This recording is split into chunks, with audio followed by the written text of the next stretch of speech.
Well, when we speak about the arc in basketball shooting, one of the things that we need to understand is number one, how large is the basketball? And number two is how large is the rim? The men's basketball is 9.5 inches in diameter. Ladies' ball is 9 inches in diameter. The basket on the inside measurement is 18 inches in diameter, so that we know that two of the ladies' balls will go through the basket at the same time.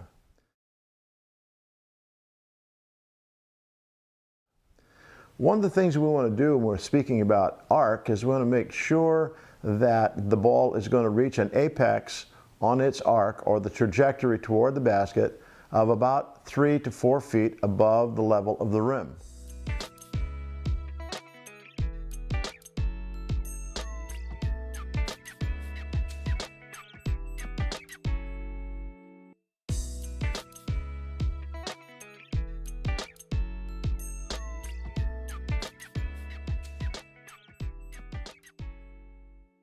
As we talk about the arc, let's talk about an analogy, and that analogy might be this: that if the ball had eyes and it is approaching the basket, if we have a very flat arc, what's going to happen is that the basket takes on an oval shape. That flat arc is typically around 30 degrees, and the usable size of that basket is only about 9 to 9.5 inches in diameter.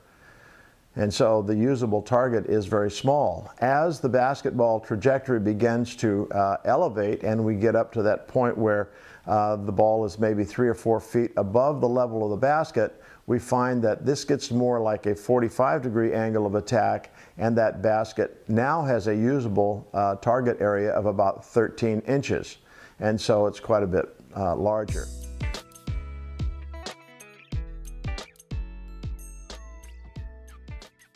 The flatter the arc, the more oval shape that the basket becomes. We can make those shots, there's no question about that, but the thing that we want to do is to be able to shoot the basketball at the largest target possible, so that our percentage of makes goes really high. And the recommended angle of attack on the arc is somewhere between 45 and 55 degrees. The thing that really is difficult, though, as shooters and players, you don't have time to assess exactly what the angle is, so you kind of have to learn what that angle is. And I would say that one of the things you want to do is try to take and make sure that the very highest part of that arc or trajectory is about 4 feet above the top of the basket.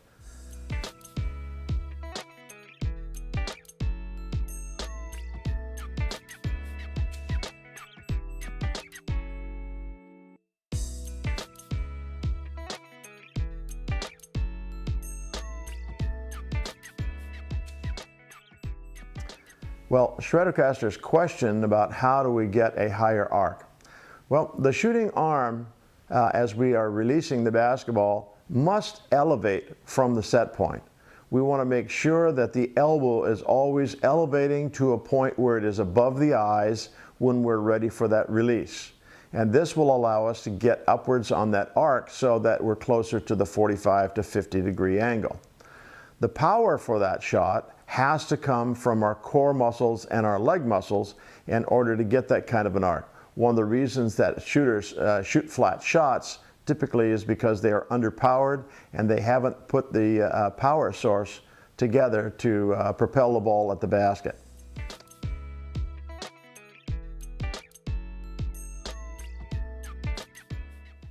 When we shoot flat shots, what happens is that the rebound that may result from a miss is always a long, flat rebound.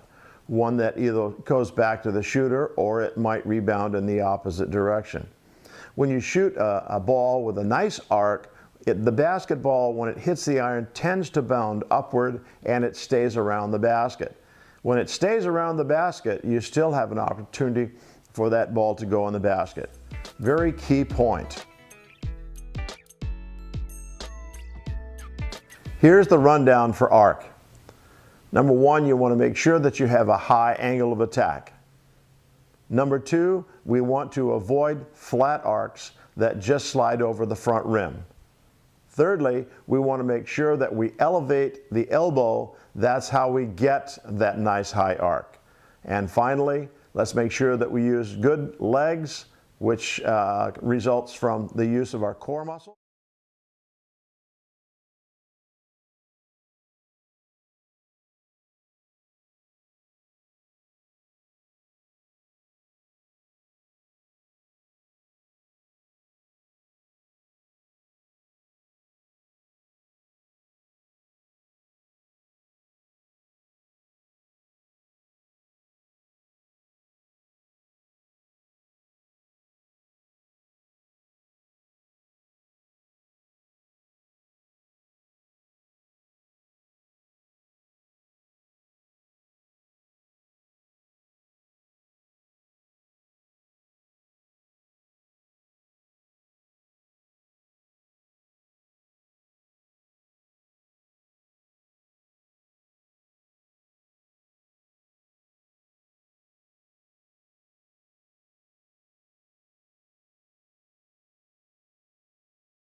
Hi, this is Tom Curtis again from Shot Science, and today we want to take and share some ideas with you about how you can improve your shooting.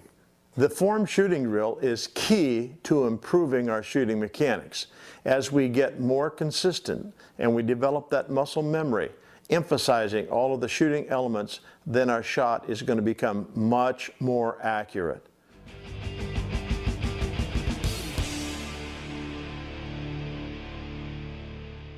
In the form shooting, what we want to do is emphasize the shot elements or mechanics. We want to make sure that we are really mindful of our release, of our arc, and all of those elements. The shots should all be from 6 to 10 feet from the basket. We want to stay close because as we move away from the basket, it requires more strength, and that usually will take and screw up our shot mechanics.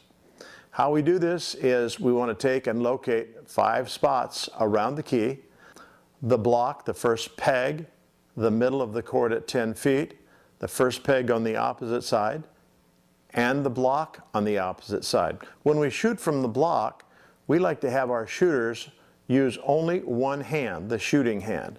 And the reason that we do this is it really helps to have them have ball control as they're ready for the shot. So the assist hand is not involved in that.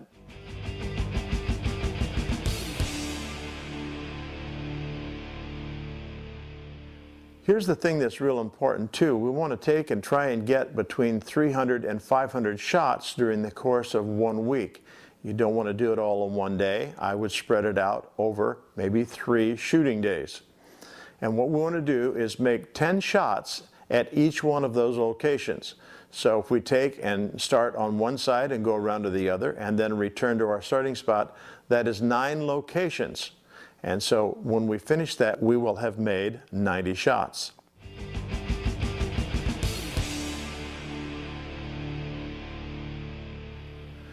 We recommend 3 approaches to this form shooting drill. The first one is just regular shooting, as we've described already. The second is one that we call no iron, and on this particular one we do not want to have any contact with the rim. We're emphasizing arc and touch. And on number 3, which we call no eyes, what you want to do is prep for the shot. As soon as you have it lined up, close your eyes and shoot the shot. What we're trying to do with this shot is to take and test our